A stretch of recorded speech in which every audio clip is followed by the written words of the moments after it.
Assalamu alaikum and welcome to Lagos Basta. I am Muhammad Majid and with me today in the studio Emmett, Evil Emmett, and their friend Blue the Dinosaur, and me in Lego minifigure form. So today we have a race between two giants in the car industries, but both in Lego form. It's unlike the 1966 race that Ford won. Today we're racing Mustang against the Ferrari F40, both from the creator expert line. The race will be basically building both sets side by side, not just for the sake of seeing which set is easier or faster to build, but to see how the creator expert line has developed over the years or has evolved through the years. So the Ferrari is almost 6+ years old now, and the Mustang is almost 2 years old, but they mark that era of the Lego expert line before the new generation comes in. So stay with us. We'll see who wins the race and what car wins the overall performance of everything.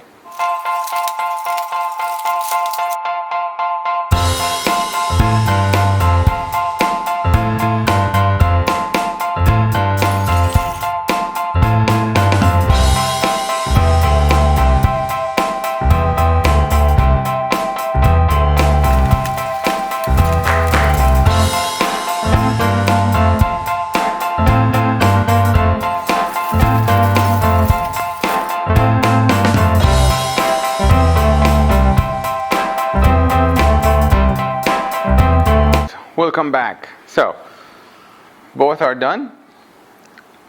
The Ferrari won the speed build test or challenge by almost 5 minutes and few more seconds. Technically, the half an hour slot was designated for the last part of the Mustang, went out, and if I had just like 8 seconds more, this would have clearly won the whole thing.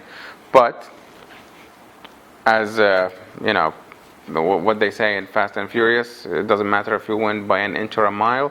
This is what it is. So the Ferrari technically won by an inch or so. But let's focus on the overall design, the overall build, how it all went, and what's unique in both cars. And let's start with the Ferrari. So let's take these guys out of the window for now. Okay, you can take more photos later. Alright, so the Ferrari form factor is brilliant. It looks like it has been sculpted out of Lego, and that's how I felt building the whole thing, all over the place. It felt more like a sculpture than just regular Lego building or technical Lego building. It has a few tricks, like you have the engine bay. You can open the engine. It's not a trunk. It's not a frunk even. I don't know what you would call a engine bay that is in the back or in mid-engine, but it's almost realistic, I would say. The details of the engine itself are not bad at all. There is a lot of attention to details in here, but nothing is functional. It's just for show. The doors also open and close nicely. There is quite a lot of details inside the interior, but they're not very special, or they're not just Ferrari details. The only thing that screams Ferrari inside is the gauge cluster and how it moves up and down with the steering wheel. Steering wheel has the Ferrari emblem.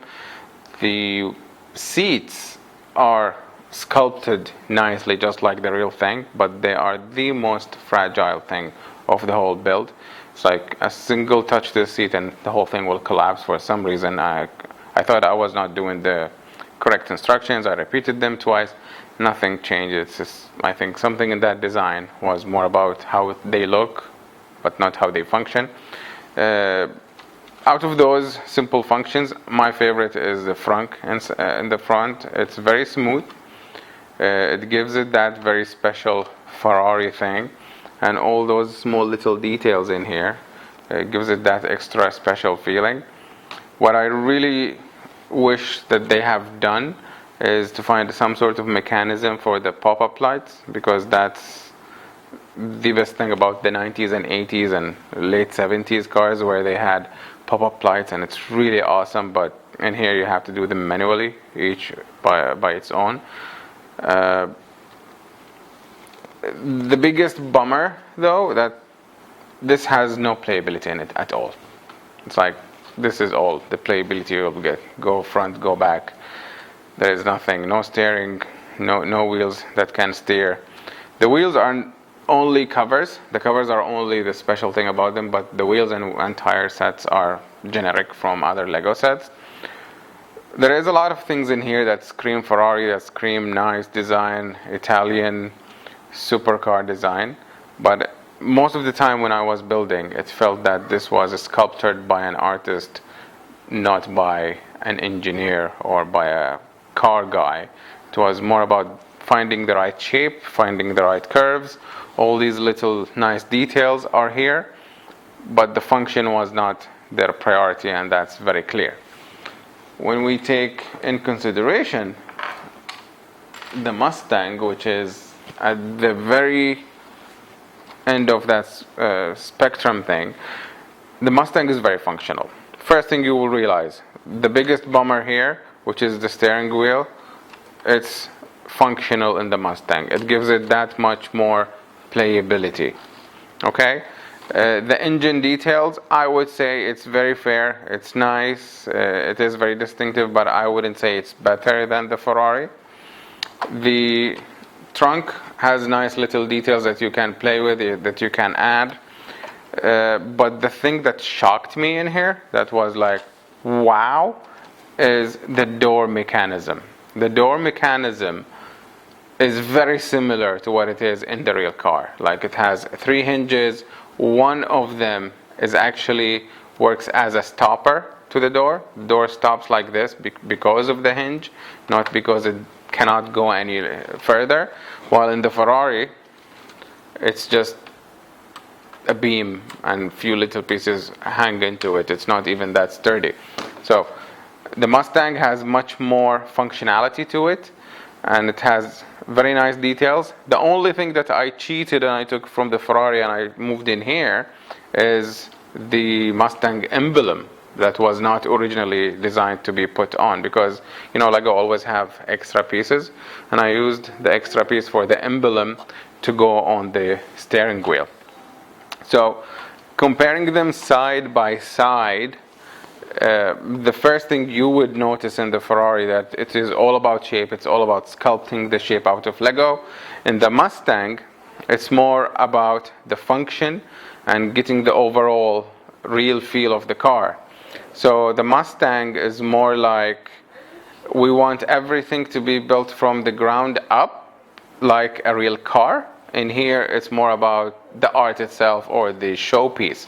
In here, you can definitely see that the person who built this designed the chassis differently. He is definitely some kind of he or she has a background in car manufacturing or car building or whatever, and you can see this very clearly in here. In here, it's more of the design and sculpting and being an artist than anything else. Down here, you will notice even the chassis is very different. It's very much rigid and sturdy in here compared to the Ferrari that is very simple, very nice, but still, it does not offer that rigidity or that functionality. You feel it's going to collapse at one point if you just try to play with it a little bit harder than just front and back. So overall, I would say the Mustang won everything apart from the speed race. But it's also very satisfying to see how Lego moved from this to that, and that's how they shaped their current generation of Lego expert creator.